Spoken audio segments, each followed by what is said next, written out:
I'm one of the directors at the Health Foundation. The Health Foundation is an independent charity with a mission to improve health and healthcare for people living in the UK. We've been going for about 15 years, and one of the things we've learned along the way is about the importance of data. The Health Foundation has a history of supporting all kinds of projects within the NHS, including projects to improve the safety of care, the person-centeredness of care, the quality of care. And we often find that data is a sort of critical step, really. People need data to understand the quality of care delivered and to improve it. But often teams working in the NHS really struggle to get access to the kind of data they need. And that's why we decided to make a particular focus at the Health Foundation to support the NHS to use data better.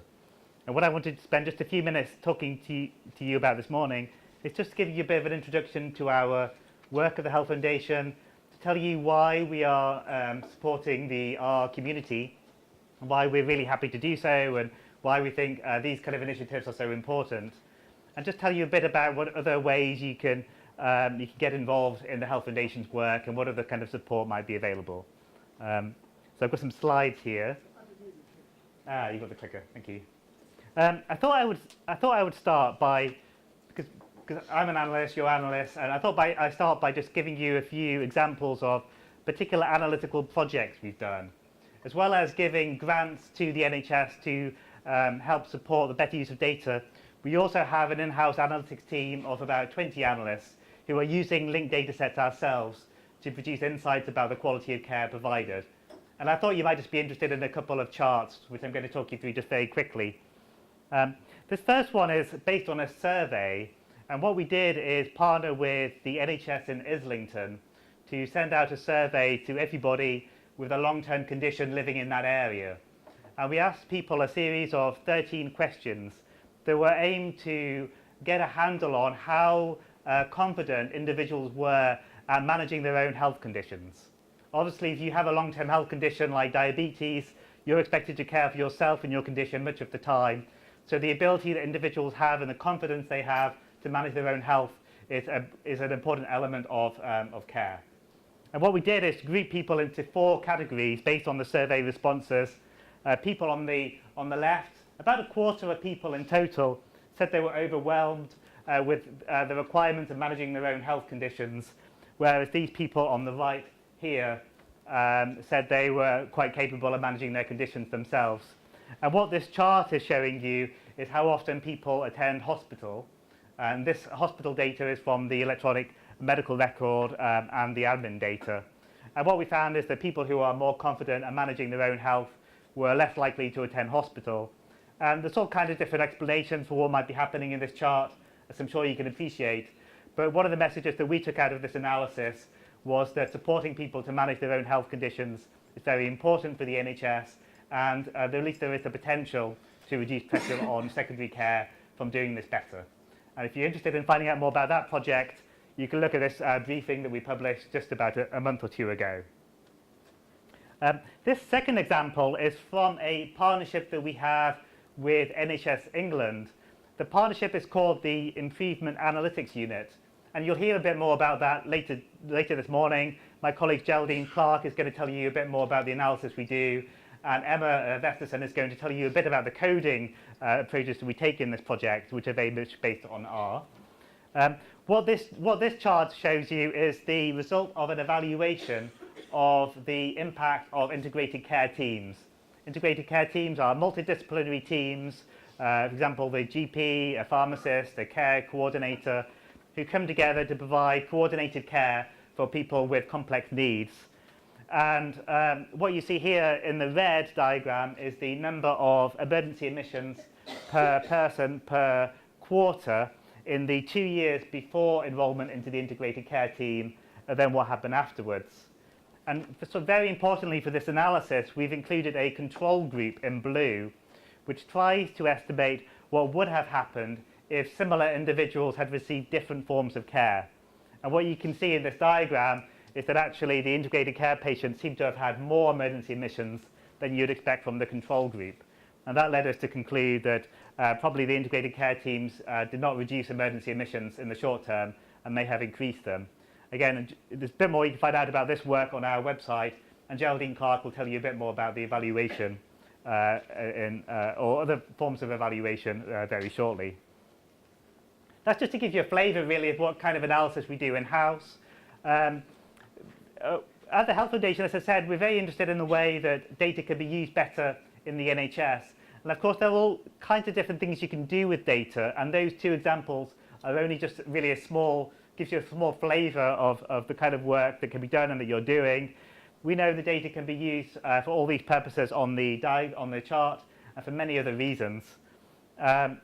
One thing we did a few years ago was to do a piece of work that was based on interviewing 70 people working in the NHS from across the UK, just to try to get a better understanding of how data is used in practice and what some of the challenges are using data in the NHS. And what we found is that, of course, there's huge potential to use data well. In fact, it's probably one of the sort of most exciting areas of potential in terms of growth in the UK over the next decade or two. But to use data well, you need obviously access to data. You need the tools and the infrastructure to collect and analyze the data. But very importantly, the people who are skilled and supported and enabled and encouraged to use data creatively to improve care, as well as a public who understands data and can understand what it is telling them about the NHS. And unfortunately, we don't. I'll tell you a bit more about our assessment of that in a second. But what we also found is that many people were telling us that we don't make much of data as we can do in the NHS. Lots of people saying things like, we've got more data than insight, we don't make the most of data.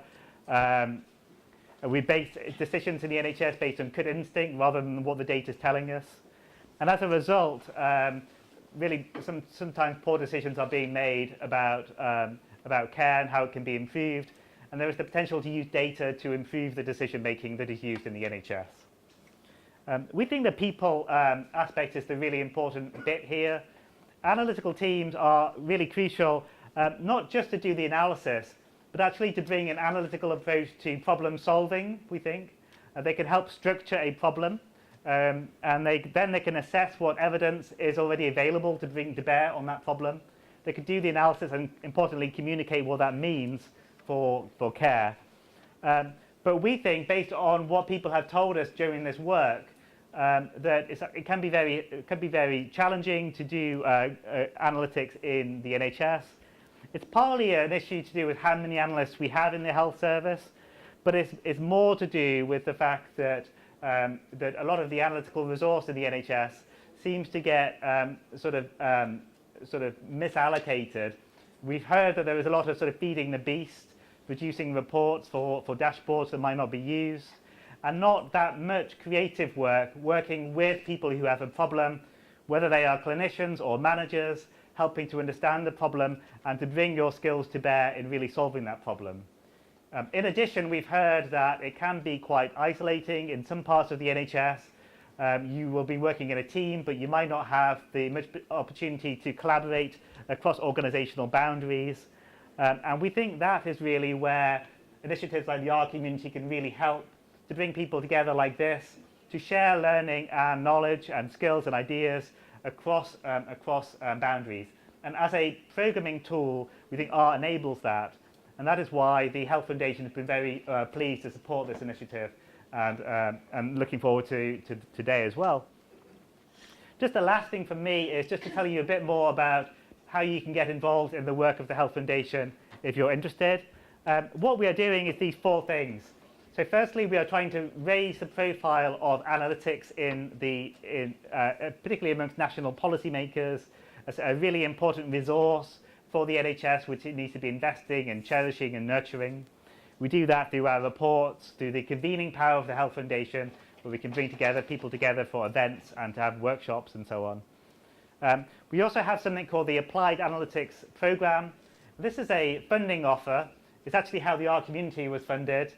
We are offering teams of analysts up to £75,000 to use data in very innovative ways, which produce useful results, but also very importantly have the the ability to add to your capability to use data better within your organizations.